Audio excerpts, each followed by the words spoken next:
katakan penuhi dengan kasih-Mu,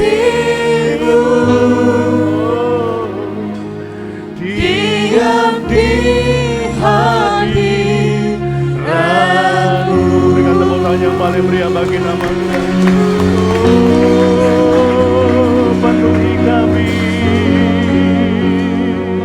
Penuhi kami Tuhan. Biar pagi ini Tuhan, Engkau memenuhi setiap kami. Penuhi hati kami. Biar pagi ini Engkau penuhi setiap kami dengan hadirat. Karena ketika kami penuh dengan kehadiran, maka seluruh hati kami akan diliputi dengan kesukaan yang dari sorga. Ketika hati kami penuh dengan kehadiran-Mu, maka sorga itu ada di dalam hati kami. Dan kami melimpah dengan ucapan syukur sepanjang hidup kami. Terima kasih untuk pagi hari ini Tuhan. Sekarang kami mau siapkan hati kami buat terima kebenaran firman. Mari Roh Kudus berfirmanlah kepada kami. Berbicaralah kepada setiap kami. Karena semua kami siap untuk terima firman. Urapi kami, biar kebenaran-Mu itu akan berbicara kepada setiap kami. Hanya di dalam nama Tuhan Yesus. Kami semua yang siap terima firman Tuhan, bersama-sama kita berkata, amin. Puji Tuhan, berikan tepuk tangan yang luar biasa. Silakan duduk kembali. Tuhan berkati kita semua. Shalom. Apa kabarnya? Puji Tuhan, puji Tuhan. Saya percaya pagi hari ini hadirat Tuhan dinyatakan luar biasa. Amin. Ya, pagi ini kita akan belajar dari firman Tuhan. Tema hari ini adalah mengenal dan mengalami kuasa firman. Saudara dikasih Tuhan, saya akan mulai dengan ini. Pernahkah saudara bertanya dalam hidup saudara, apa sih arti hidup ini? Ya, apa arti hidup ini? Ya, apakah hidup ini berarti kita lahir, ya, kita menjadi besar, dan akhirnya kita mati? Sebenarnya ini pertanyaan yang simpel, tapi banyak orang dia tidak pernah bisa menjawab pertanyaan ini. Apakah kita ini cuma lahir, besar, kita menikah, kita bekerja, kita punya anak, lalu posisi kita diteruskan oleh anak kita, lalu kita mati? Apakah arti hidup ini seperti ini saja? Kalau memang hidup itu artinya demikian, maka saya berkata betapa sederhananya hidupmu itu di atas muka bumi ini. Ya. Kalau hidup itu cuma lahir, besar, menjadi tua, dan mati, dan hanya itu saja, maka rasanya kehidupan saudara terlalu sederhana, terlalu kecil. Amin. Tapi sesungguhnya hidup ini bukan sekedar lahir, besar, tua, dan mati. Saya percaya dalam kehidupan kita ada nilai yang jauh lebih berharga. Katakan amin. Amin. Ada sesuatu yang jauh lebih berharga dari sekedar lahir, hidup, besar, tua, dan menjadi mati. Ada sesuatu yang besar. Itu sebabnya kita perlu mengenali, ya, mengapa kita harus ada di dunia ini. Haleluya. Ya, Kolose 1:16 kita buka sama-sama ya. Kolose 1:16. Saya akan tunjukkan kepada saudara tentang mengapa kita harus mengalami kuasa firman di dalam hidup kita. Oke? Sudah semuanya? Kita baca sama-sama Kolose 1 ayat yang ke-16. 2, 3.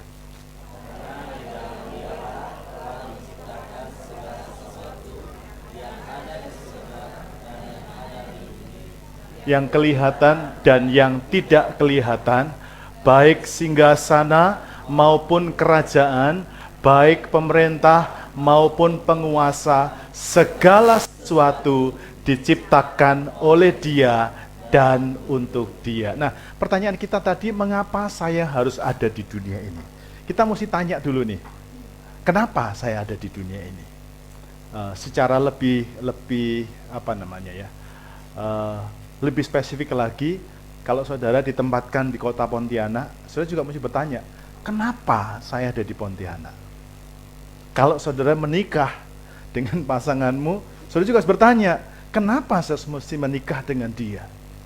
Kok bukan dengan yang lain? Kalau saudara ditaruh satu pekerjaan tertentu, saudara juga mesti bertanya, kenapa saya ada di sini? Nah, untuk itu kita mesti kenali, saudaraku ya, tentang tujuan Tuhan menempatkan kita di atas muka bumi. Yang pertama, ayat ini cukup menjelaskan buat kita semuanya. Coba ya, dibaca sambil kita mendalami bagian ini. Dikatakan gini, karena di dalam dialah, di dalam siapa ini? Yesus.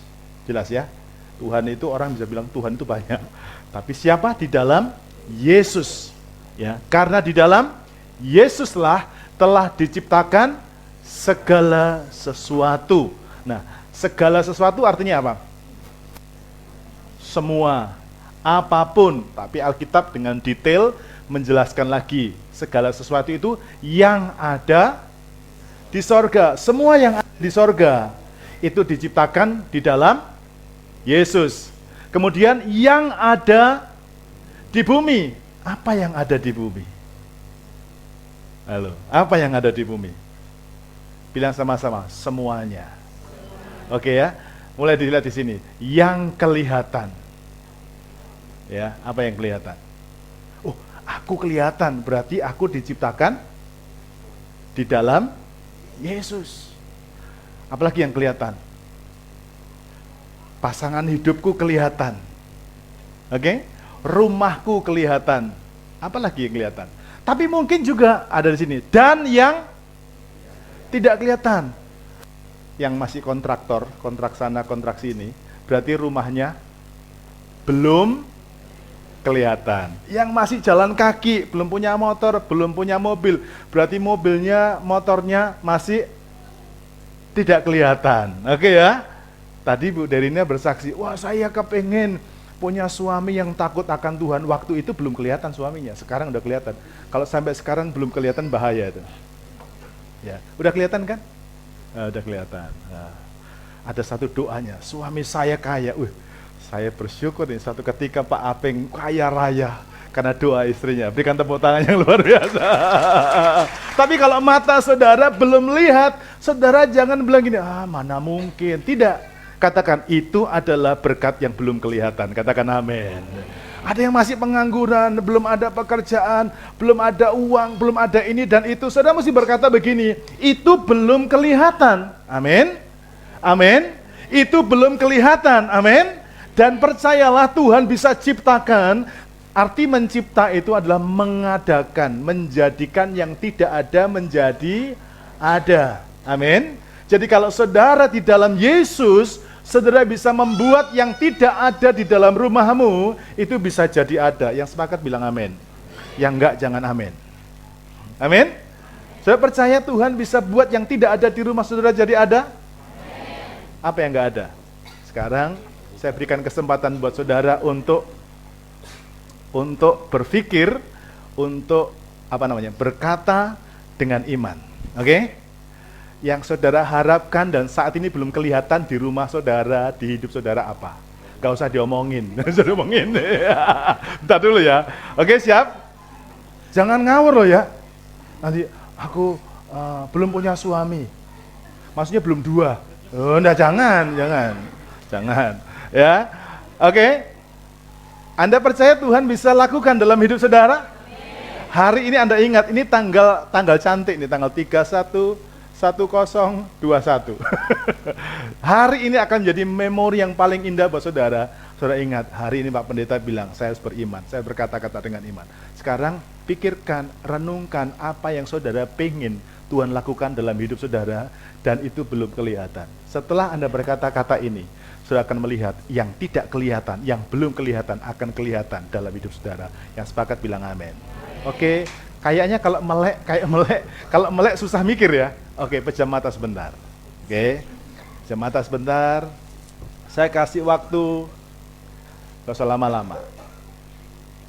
Semua imani Semua katakan, aku percaya Tuhan bisa lakukan ini di hidup saya. Aku percaya Tuhan bisa lakukan ini di hidup saya. Aku percaya, sebutin apa yang sudah mau terjadi di hidup saudara. Mungkin saudara membutuhkan pekerjaan yang baru, yang terbaik, yang rasanya nggak mungkin. Saudara katakan, aku percaya dengan Tuhan aku bisa lakukan. Saudara mungkin percaya bahwa saudara membutuhkan sesuatu dalam hidup saudara. Saya kepingin, saya punya rumah yang seperti ini, yang bagus seperti ini, dengan interior, isi dalam yang seperti ini. Dan saudara percaya, itu belum kelihatan di mata saudara, tapi saudara percaya Tuhan bisa ciptakan buat kita, buat yang tidak ada, buat yang belum kelihatan menjadi kelihatan dalam hidup saya. 1, 2, 3, selesai. Oke, sudah semua? Sudah semua? Sudah, tadi sudah bayangin, sudah berangan-angan, tapi ini bukan angan-angan biasa. Tapi saudara kalau percaya di dalam Yesus yang tidak kelihatan, itu bisa tercipta dan jadi kelihatan di hidup kita. Yang sepakat bilang amin. Oke, sekarang angkat tangan kanannya ke atas. Oke, sekarang waktunya deklarasi. Oke, katakan begini, aku percaya apa yang aku pikirkan hari ini dengan iman di dalam Yesus pasti akan terjadi.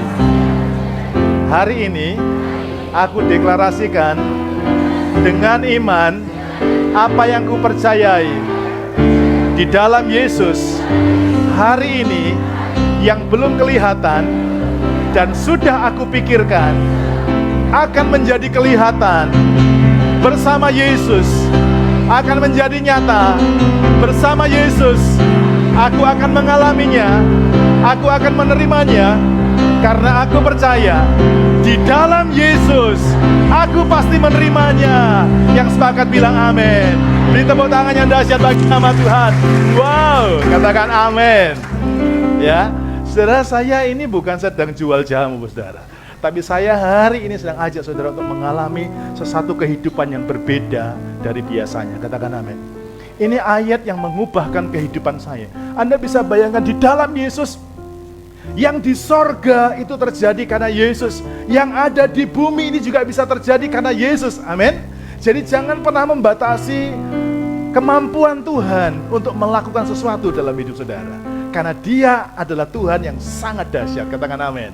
Nah, yang tidak kelihatan dan yang tidak, baik singgasana maupun kerajaan, baik pemerintah maupun penguasa, kita mulai baca sama-sama. 2, 3. Segala sesuatu diciptakan oleh Dia. Stop dulu. Diciptakan oleh siapa? Oleh Yesus. Sekarang kita lihat tujuannya. Tadi pertanyaannya, untuk apa? Amin. Oke, untuk apa? Sama-sama. Dan Dia. Sekali lagi. Dan untuk siapa Dia? Ya, berarti kita ada di dunia ini untuk siapa? Untuk Yesus. Katakan sama-sama, saya ada di bumi ini untuk nama Yesus. Amin. Jadi dengarkan begini, kalau kita didesain untuk Yesus, ya, kalau saya misalnya begini, ada seseorang bekerja, saya masih ingat dulu Pak Kris ketika kerja, dia merupakan utusan perusahaan dari Jakarta. Betul Pak Kris ya? Karena Pak Kris ini utusan dari Jakarta, ditugaskan di Pontianak untuk mengelola, mengembangkan perusahaan ini di seluruh Kalimantan Barat. Dikasih apa coba? Fasilitas. Bilang sama-sama, dikasih fasilitas. Amin. Apa fasilitasnya? Rumah, mobil, apa lagi? Motor, apa lagi? Halo? Amin? Ya, Pak Kris itu cerita sampai parkir itu difasilitasi kantor. Tanya Pak Kris, betul Pak Kris ya? Jadi saya kalau pinjam mobilnya Pak Kris itu di situ tumbuk, Pak, nanti kalau masuk ke bandara minta struk parkirnya itu. Jadi di mobilnya Pak Kris itu saya hafal itu ada duit ribuan numpuk. Saya tahu itu duit parkir. Bayangin kerja di perusahaan Jakarta. Ya, kerja dari perusahaan Jakarta sampai parkir aja difasilitasi. Anda bisa bayangin kalau Anda bekerja untuk Dia. yang ada di sorga. Hebat mana? Yang di sorga atau yang di Jakarta? Sekali lagi, hebat mana? Yang ngutus Pak Kris di Jakarta atau yang ngutus Pak Kris dari sorga? Amin. Yang di sorga itulah yang mengutus saudara ada di muka bumi ini, katakan amin. Pasti dia juga akan fasilitasi kita. Amin. Tapi please jangan fokusnya kepada fasilitas. Banyak orang berdoa, oh Tuhan, aku pengen beli mobil Tuhan. Kalau saudara kerja bagi dia, fasilitas pasti ada, katakan amin. Amin. Ya, satu ketika saya masih ingat Pak Kris, tiba-tiba dapat mobil baru.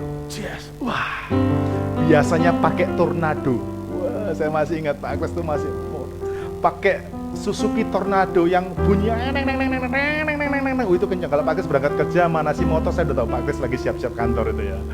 Ya, tapi satu ketika Pak Kris dikasih fasilitas mobil baru. Dan dia parkir di gereja, kita berdoa. Dan waktu itu Pak Kris berkata apa? Ini harusnya fasilitas yang diberikan kepada saya tahun yang lalu. Tidak tahu Pak Kris masih ingat apa enggak, tapi kalimat itu masih saya ingat. Karena aku gembalanya. Dan dia berkata begini, padahal pencapaian saya terbaik seluruh Indonesia.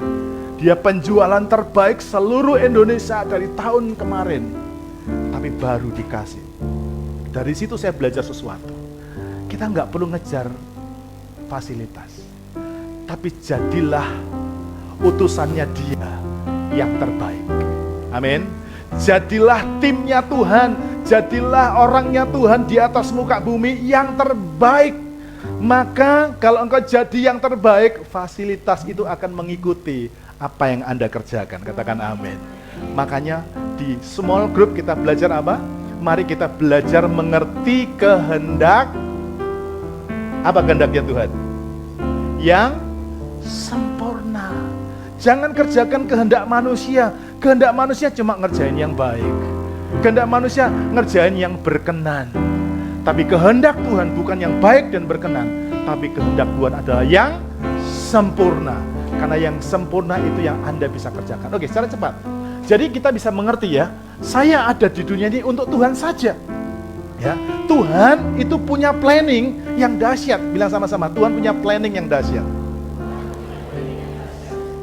atas hidup saya. Amin. Yakin? Tadi Bu Derina kaget. Loh, dapat doanya sih suami yang takut akan Tuhan. Lah sekarang kok balik lagi ke dunia? Itu planning yang dahsyat. Kadang kita nggak ngerti planningnya Tuhan. Yang Tuhan mau, tetaplah di dalam Tuhan. Untuk apakah Dia menciptakan kita di bumi? Jawabannya adalah supaya saya menggenapi dan menyelesaikan rencananya. Pokoknya, bilang sama-sama, pokoknya saya jalani dengan sempurna. Itu saja. Amin. Tugas kita lakukan. Saya ingat waktu Tuhan Yesus di atas muka bumi, Dia bertemu dengan Yohanes Pembaptis di Sungai Yordan. Yohanes Pembaptis begitu melihat Yesus, dia langsung berkata apa? Aku tidak layak untuk baptis kamu. Yohanes Pembaptis mengerti dia adalah juru selamat dunia. Dan waktu itu Yohanes Pembaptis berkata, aku yang harus dibaptis oleh kamu. Tapi Tuhan memberikan sebuah teladan bagi kita. Dia omong sama Yohanes, bro, saya bayangin kalau kita zaman now, bro, it's okay bro, yang penting kita selesaikan rencana Tuhan bro. Amin. Amin. Gak peduli siapa kamu dan aku. Mungkin aku lebih jabatannya lebih tinggi daripada kamu. Tidak masalah. Yang penting rencana Tuhan, kehendak Tuhan harus kita selesaikan bareng-bareng. Yang sepakat bilang amin. Berikan tepuk tangan yang dahsyat bagi nama Tuhan. Nah, saudara dengarkan begini. Kita ada di sini untuk Tuhan. Bilang sama-sama. Saya ada di sini untuk Tuhan. Saya ada di sini untuk tujuannya. Saya ada di sini untuk mengerjakan rencananya dan kehendaknya. Jadi renungkan ini baik-baik ya. Nanti setelah ini silakan Anda bikin statusnya ini ya. Di copy ya. Kita bilang sama-sama, saya ada, kata kita diganti saya, oke? 2, 3. Saya ada untuk Tuhan. Saya ada untuk tujuannya. Saya ada untuk mengerjakan rencana dan kehendaknya. Amin. Catat ini baik-baik. Oke? Nah, bagaimana caranya supaya kita bisa hidup bagi Dia, tetap dalam tujuannya, mengerjakan kehendaknya? Yohanes 15 ayat 4. Secara cepat saya akan tunjukkan buat saudara. Sama-sama dibaca. 2, 3.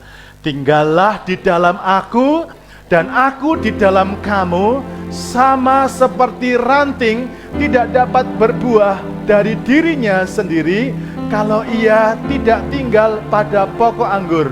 Demikian juga kamu tidak berbuah jikalau kamu tidak tinggal di dalam aku.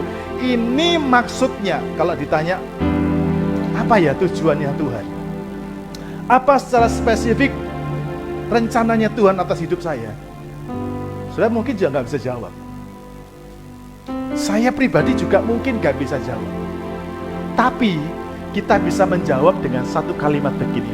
Yang penting, bilang sama-sama, yang penting saya tinggal di dalam Dia. Amin. Seperti siapa? Seperti ranting. Anda pernah lihat ranting? Ranting yang nempel di atas batang pohon itu. Dia nggak bertanya, pohon, gue jadi apa? Lu mau bikin gue kayak apa? Anda pernah percakapan antara ranting dan batang pohon? Tidak ada. Cuma nempel. Bilang sama-sama, yang penting nempel. Sekali lagi, yang penting nempel. Tapi saya hari ini mau tunjukkan, kita harus tinggal di dalam Yesus. Ini cara pertama dan cara utama yang harus kita lakukan, harus tinggal. Nah, mengapa kita harus tinggal? Karena Alkitab berkata, ranting itu nggak dapat berbuah dari dirinya sendiri. Jadi kita tidak akan pernah bisa melakukan apapun dari diri kita. Sebab itu kita mesti tinggal di dalam Yesus. Nempel pada Yesus. Nanti nempelnya kita, melekatnya kita pada Yesus, itu yang membuat kita otomatis. Bilang sama-sama otomatis. Sekali lagi otomatis. Jadi orang Kristen itu yang penting nempel, maka otomatis ada buahnya. Amin. Amin. Tapi bagaimana bisa menempel? Nempel tok.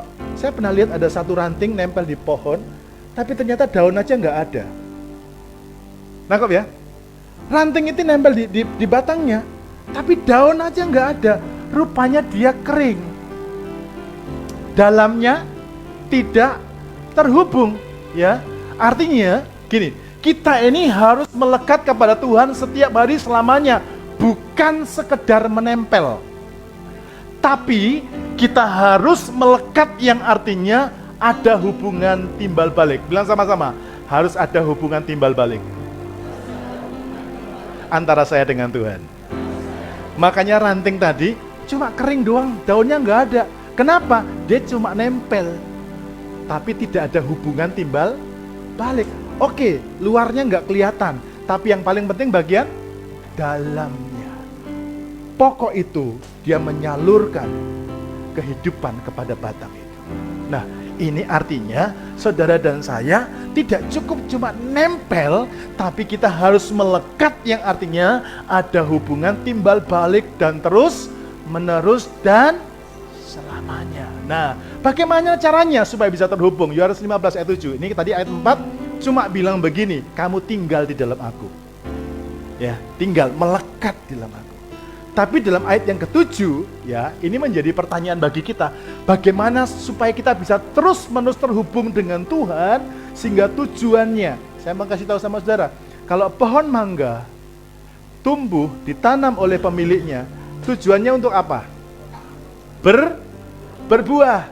Kalau sampai bertahun, 5 tahun tidak berbuah, daunnya lebat. 10 tahun tidak berbuah, daunnya lebat. Kira-kira tuannya bilang ini, mantap, daunmu mantap, gitu? Betul ya? Yang dicari apa? Buahnya. Seperti itu kita. Kita ditunggu Tuhan, ditunggu apanya? Buahnya. Nah, bagaimana terus berhubung dan menghasilkan buah? Yuk baca sama-sama. 2, 3. Jikalau kamu tinggal di dalam aku dan firmanku tinggal di dalam kamu, perhatikan, mintalah apa saja yang kamu kehendaki dan kamu akan. Yang pertama tadi cuma tinggal. Tapi yang kedua dikatakan tinggallah di dalam aku dan apa? Firmanku tinggal di dalam kamu. Kenapa harus ada firman? Ya, mungkin saudara kalau ketemu saya agak enek juga ini Pak Pendeta, tiap khotbah mesti ada firman. Karena firman ini bicara tentang intinya. Ya, kalau Anda ikut Yesus lalu nggak suka dengan firman-Nya, makanya Kristenmu cuma Kristen KTP. Ya, orang Kristen rajin ke gereja setiap hari Minggu, sembahyang, itu sama dengan pohon yang rantingnya nempel tapi nggak berdaun. Karena bagian dalamnya tidak ada koneksi yang terhubung terus-menerus.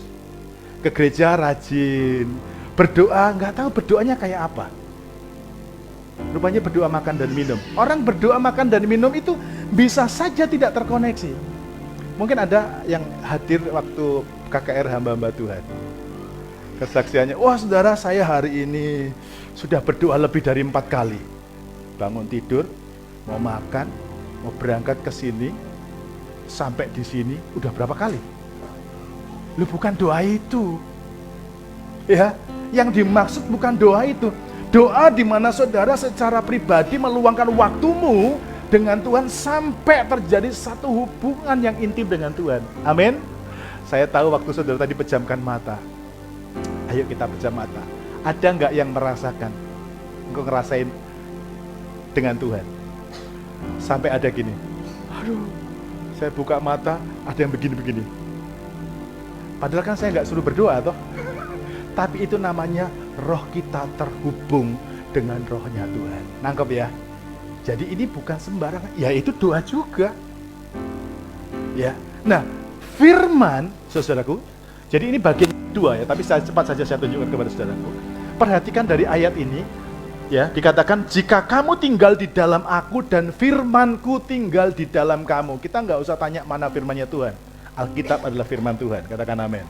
Nah, kalau kita tinggal di dalam Yesus dan firman-Nya Tuhan Yesus ada di dalam kita, baca ini kencang-kencang, 2, 3. Mintalah apa saja. Oke, stop. Minta apa? Minta apa? Sudah minta belum? Kapan? Tadi ya.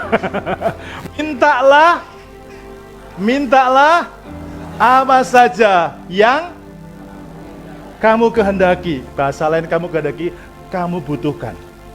Oke? Lalu kita baca kenceng-kenceng. Kata kamu diganti dengan saya. Oke? Minta apa saja. 2, 3. Dan saya. Sekali lagi. Dan. Sekali lagi. Amin. Amin. Haleluya.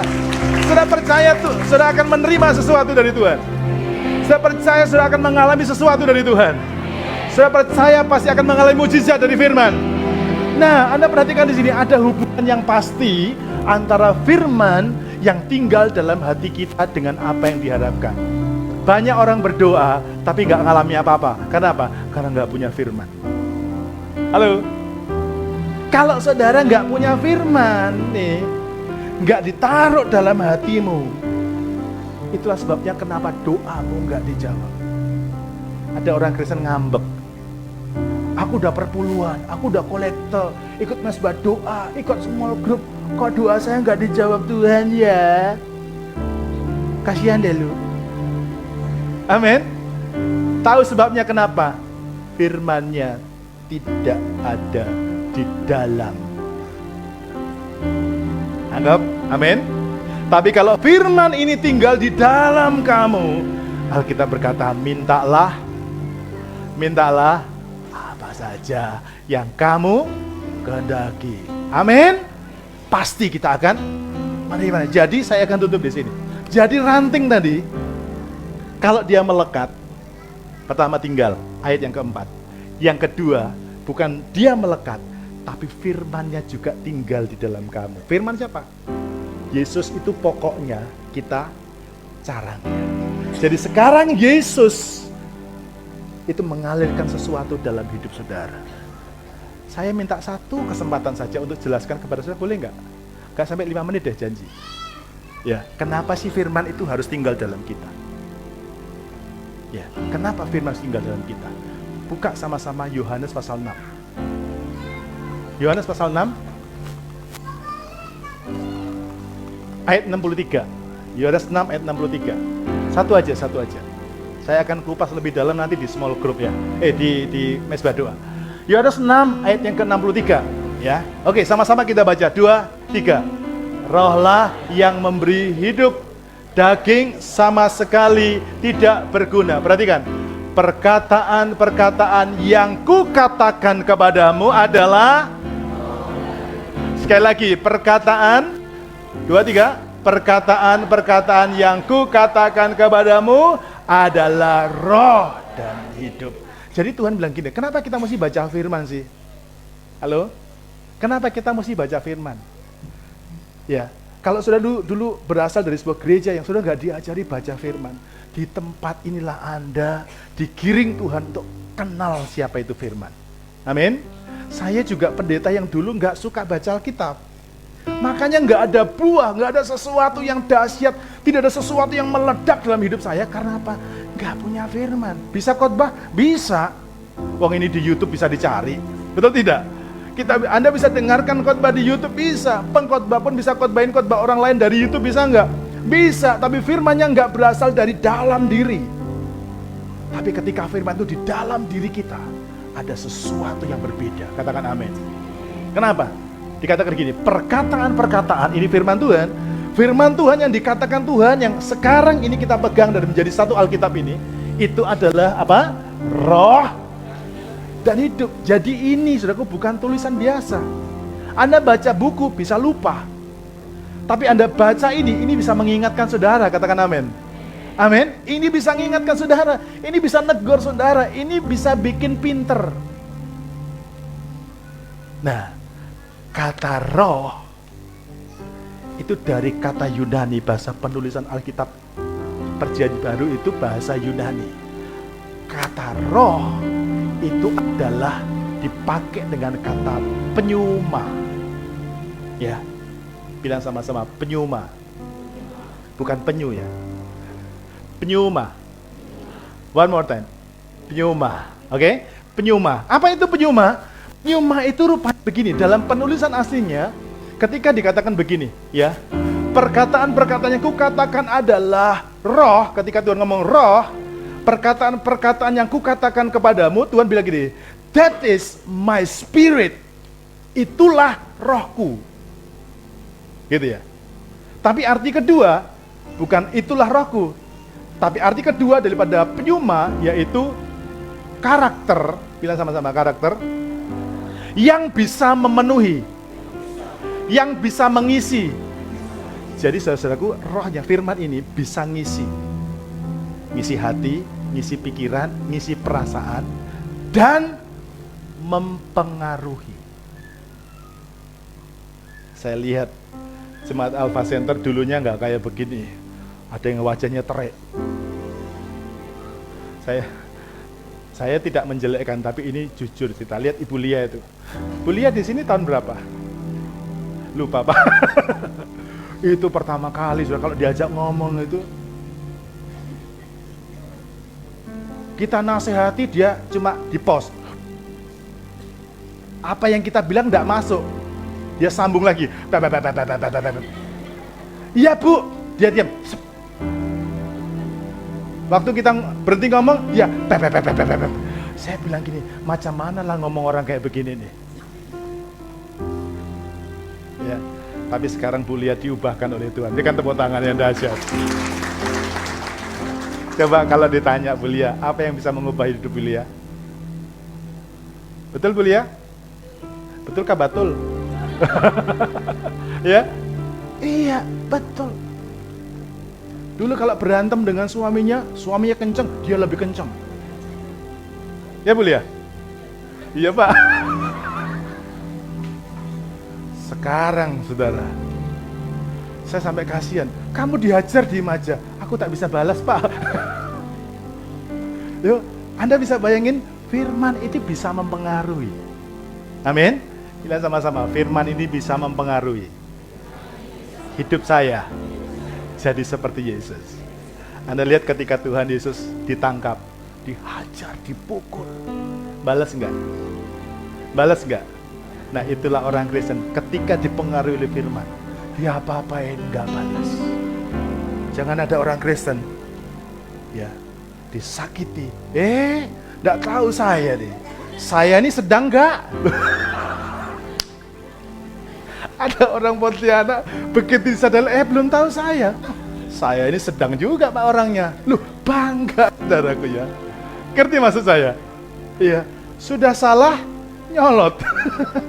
Nah, jadi saudaraku, kalau engkau hidup oleh firman, engkau tinggal di dalam firman-Nya, tinggal di dalam kamu, firman ini akan membentuk saudara, mempengaruhi kita jadi seperti Yesus. Amin. Saya percaya kalau sudah mengalami ini, buat firman itu tinggal dalam hidupmu, kau akan mengalami hidup yang berbeda. Kuasanya dahsyat. Amin. Jangan cuma mikir, wah doa saya pasti dijawab. Gampang itu dijawab. Yang penting firman-Nya tinggal di hati kita. Mau tinggalkan firman ini di hati saudara? Mau buat firman ini tinggal di hati saudara? Mulai hari ini baca Alkitab setiap hari. Berikan tepuk tangan yang dahsyat bagi Tuhan. Mari kita bangkit berdiri bersama-sama. Ku rasakan kasih-Mu dan indahnya kekudusan-Mu, penuhi dengan kasih-Mu. Diam di hadirat-Mu, diam di hadirat-Mu. Ku mengangkat tanganku, ku mengangkat tanganku, dan aku bersyukur Tuhan, dan ku bersyukur menyembah-Mu, penuhi dengan kasih-Mu. Diam di hati. Mari kita bersama-sama katakan, ku rasakan kasih-Mu. Nyanyikan, pejamkan matamu supaya engkau bisa menikmati hadirat-Nya, kekudusan-Mu, penuhi dengan kasih-Mu. Diam di hadirat-Mu, diam di hadirat-Mu. Ku mengangkat tanganku,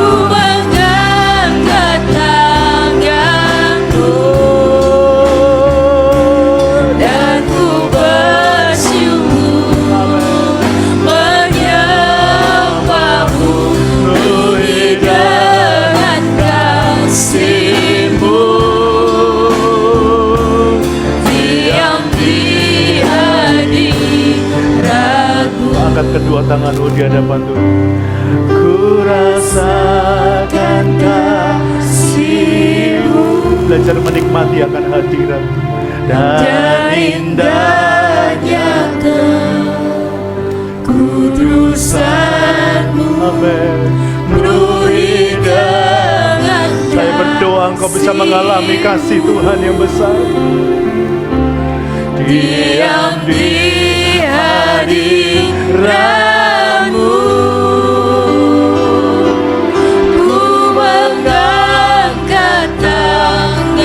Angkat tangan kami karena kami menyerah Tuhan kepadamu, dan ku bersyukur. Amin. Menyembah-Mu, penuhi dengan kasih-Mu. Diam di hadirat-Mu, diam di hadirat-Mu. Berikan sorak-sorai bagi nama Tuhan. Haleluya.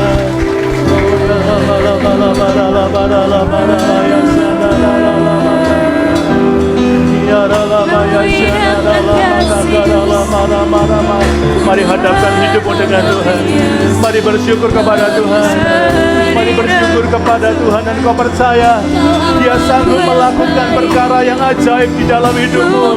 Kau percaya waktu kau hidup oleh firman, ada sesuatu yang belum pernah terjadi akan terjadi dalam hidupmu. Jesus, I believe.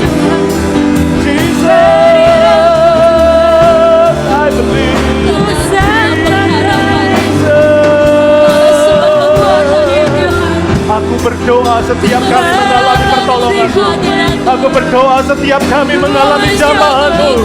Aku berdoa setiap kami akan mengalami firman itu tinggal. Firman itu tinggal dalam hidupmu.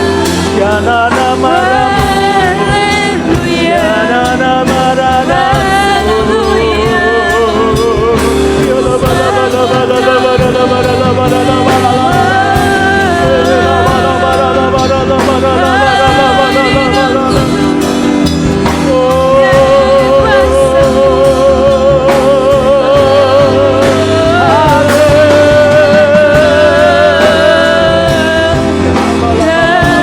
Lawan semua kami Tuhan, lawan semua kami Tuhan, lawan semua kami, lawan semua kami, lawan semua kami, lawan semua kami, lawan semua kami.